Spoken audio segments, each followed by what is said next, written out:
What?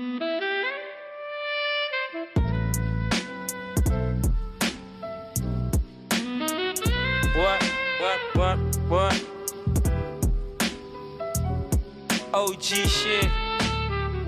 Fuck your emoji, kid. Yo. Good, right? Chick. Hey. That pussy, yo. What? Hey, my pops was a jazz player. Not a pro, though. But he had a jazz player. I mean cassette, but it was only but for jazz player. Only jazz players like my uncle had played it. Okay, my nigga, I'm original Flowz from the OG gang. So basically, I'm OG Flowz when you cut the original and shit. But then, yeah, I'm from Ivory Park. I'm a conscious rapper, you could say. But then, yeah, I tackle a lot. So I'm like a musician. And then, yeah, that's just much I could say.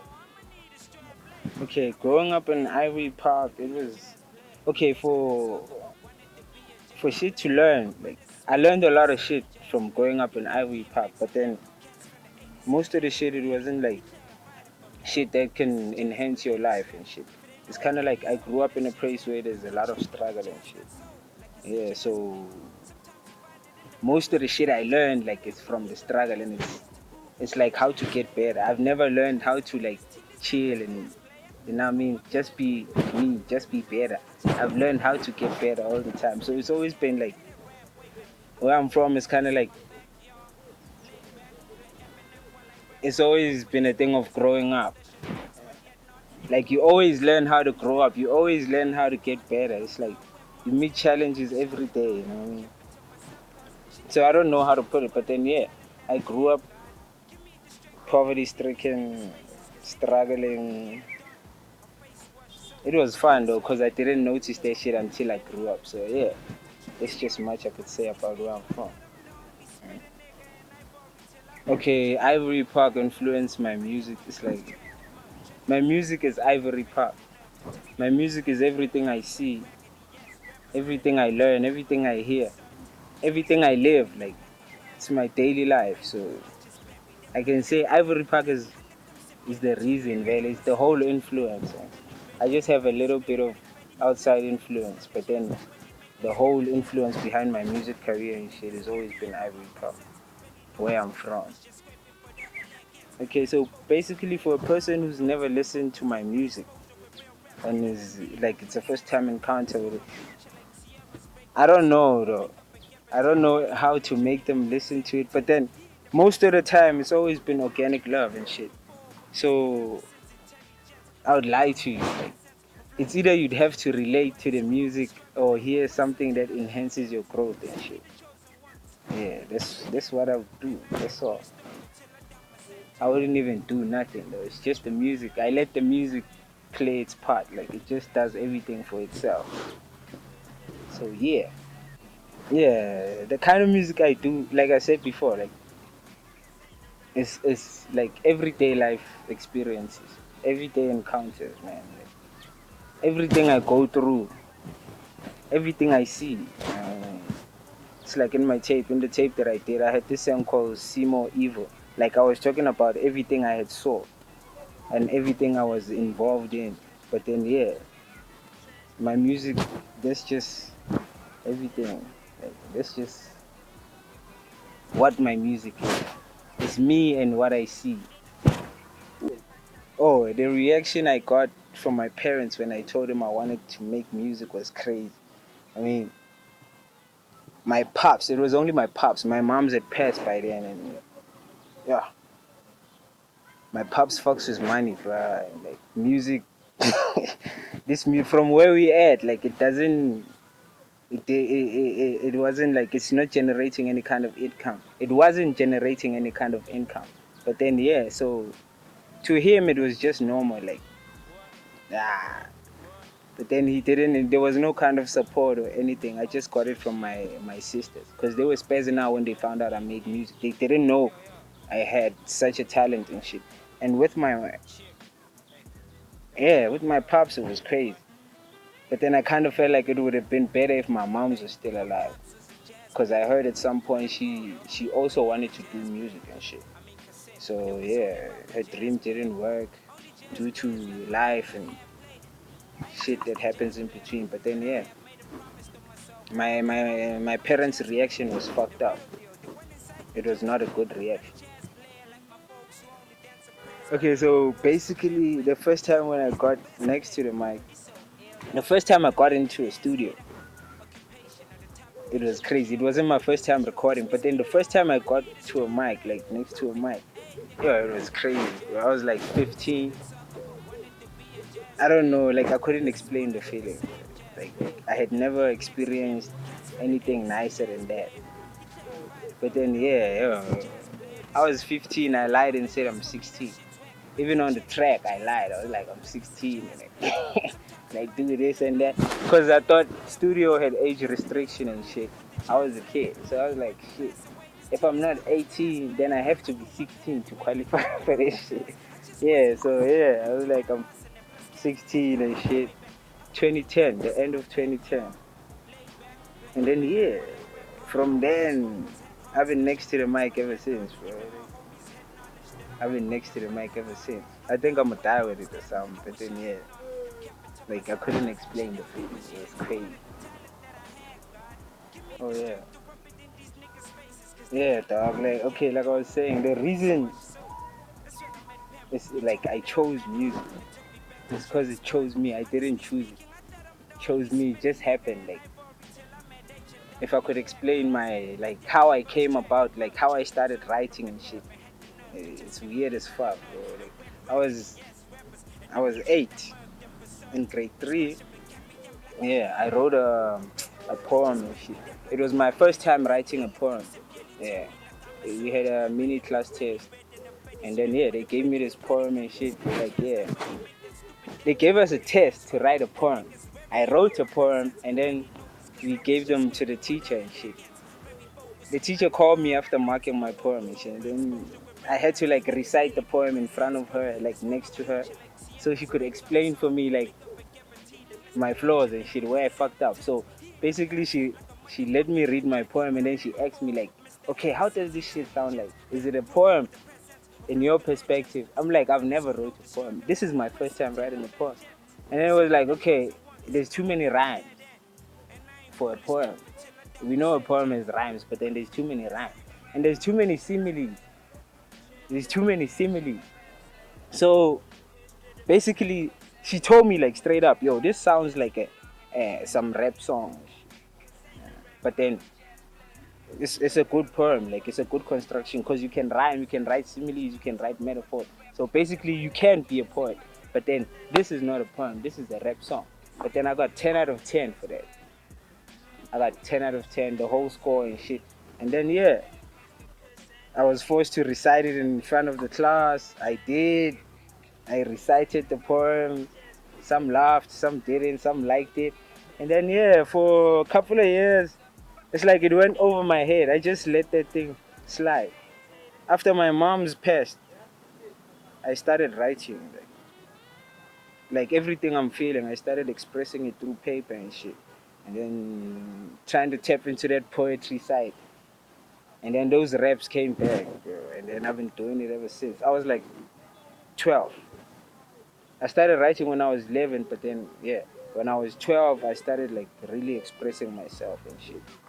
And then from then, it's been this ever since, bro. It's been this ever since. I've been rapping ever since.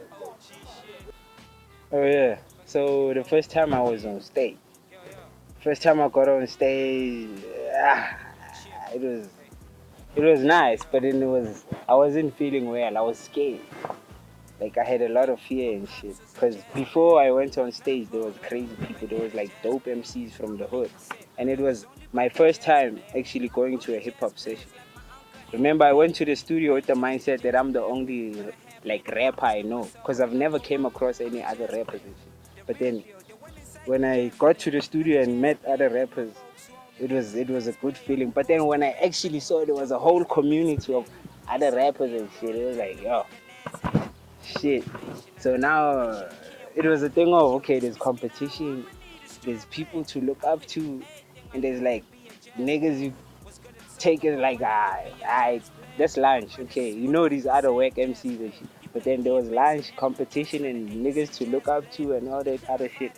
So my first time was, I enjoyed it, but then I was scared. So it was bittersweet. My first time was bittersweet. But then yeah, I had fun because I was actually introducing myself to the other MC. Yeah. I don't remember having a bad time on stage. It's always, I've always had fun, man. It's always been a thing of like, okay, the guys I work with, like they taught me how to talk to the crowd, to interact with the crowd. So they already like understand and know me before I could even spit my line. So yeah, like I think I've always had this thing like people listen. Uh, I don't know if it's the small tone or what I say, but then people always listen. So yeah, I've never had a bad time. I've always enjoyed my times on stage.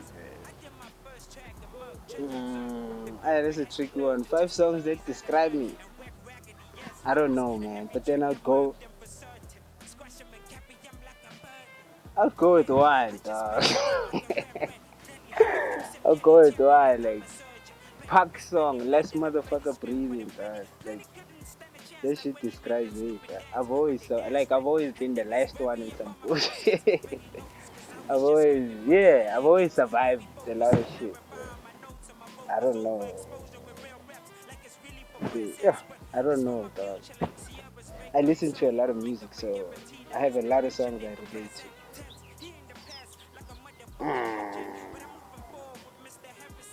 Okay, yeah. I went for Tupac. Let's motherfucker breathing. My nigga Slick, you know Slick Tiffany, right? Yeah. There's this song, the loser's favorite song. Yeah, that's the name of the song, the loser's favorite song. Yeah, so somehow I think I relate to that shit.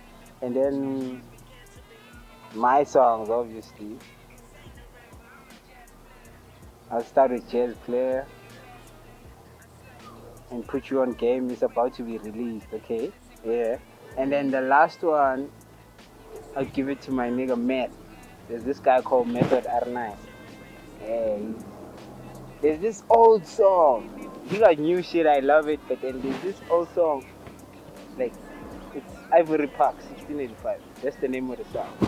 I love that song. Yeah. Okay, so if I could go back in time and like meet the younger me, like the message, okay, let me say advice I would give him is like not to listen to anyone. I think that's why I fucked up. Like I could have been far. Like I've listened to a lot of people and shit, and I've followed a lot of people instead of realizing that like everyone is actually a leader. Everyone actually has a god inside of them. Everyone is a god. So we actually all leaders. Like we're a bunch of leaders running around and shit, clueless as fuck. So yeah, if I would meet my younger self, I would tell myself to like, do you, nigga. Don't listen to anyone. Do what enhances your life. Do what keeps you going and growing and shit. Awake, kid. Yeah, so yeah, I got this upcoming EP. So yeah, the vision this year was to drop 2 projects, but then yeah, I had this crazy idea. Matter of fact, I had this. Okay, I had this situation I was going through, and then I figured let me write something about the situation I was going through. So it's kind of like I felt like I'm losing my mind. Yeah, so I was explaining it to this other homie the other day. Like I was explaining my feelings. Like, yo, dog, this and this is happening to me and shit. And he was like, are you losing your mind? And I took the title there from the nigga. Shout out to my nigga Gash and shit. Yeah. From there, yeah. So I'm working on this project on April. On April, I'm dropping an EP. On April, I'm dropping an EP, yeah. And y'all gotta buy that shit. But then, yeah, April, I'm dropping an EP. I was hoping on dropping a single, but then nah. I just felt like y'all already know, man. I mean, yeah. But then, yeah, that's just as much. And there's gonna be a lot of work. After that, there's gonna be a lot of work. You're gonna find it on all digital platforms and shit. It's gonna be cheap, expensive, and all that other shit. But then yeah, it's gonna be love, man. It's gonna be love. But then yeah, you know, it's already like it's from the heart to your heart and shit. From the brain to your brain. So yeah, from me to y'all. OG Flowz. Yeah, losing my mind. Don't forget to lose your mind when I'm losing my mind EP. Like yeah, check me out, original flows. We good. Away. Away. Yeah, so basically the people that support me most of the time are the people that I'm working with. The people I work with, like the people who are always in my, like I said, the OG gang, the crew I'm from. People like Slick. I know when I know definitely like if I have to like make a show or something, he's bound to be there and shit. H2O, that's my producer. Oh, now I got two producers now, but then yeah, we talk about that. H2O, that's my producer, and then my squad like Gash, Swagger, Method R9. I hope I ain't forgetting no one. But then like the niggas I'm always with on a daily basis when I'm at my working space are the niggas who are always here. And so yeah, my squad and my sister, my siblings, matter of fact, my sisters, my big sister and my little sister. Yo, they've been there since day one. Like I said, they were the only people to like. They were the only people from my family to give me a good reaction towards my music. Like the only people to support me. So yeah, yeah. There's a lot, bro. And there's these guys, the LDE, different entertainment with me. LDE, yeah. I got a lot, bro. But then yeah, when I like support, I know I have support. Like when it comes to support, I know I have support. Yeah. Okay, yeah, and the people that like, okay, the people most of the time, like the people who support me are the people that inspire me. Like I said, I'm inspired and influenced by my surroundings, what I see, what I live, and everything. So yeah, you might inspire me without even knowing that you're inspiring me. But then yeah, like everyone inspires me in general. So yeah, everywhere I'm at, it's either just living life or getting inspiration. But then I'm always doing it, running the boat at the same time. So yeah, I get inspired by everyone and everything that happens around. Hi people, this is Original Flowz from the OG gang from Ivory Park 1685 represents. I'm in Tembisa right now with Tembisa Content TV and shit, and we're working on some content. Yeah, but then yeah, you can catch me on Facebook at Original Flowz. You can catch me on Twitter, Original Flowz. You can catch me on Instagram, Original Flowz. And you can book me at Flowz, bookflowz at gmail.com. And yeah, man, I think that's just as much. Shout out to Tembisa Content TV right there. And shout out to y'all. Shout out to everyone. Peace, peace. Yeah. He played DMX and M.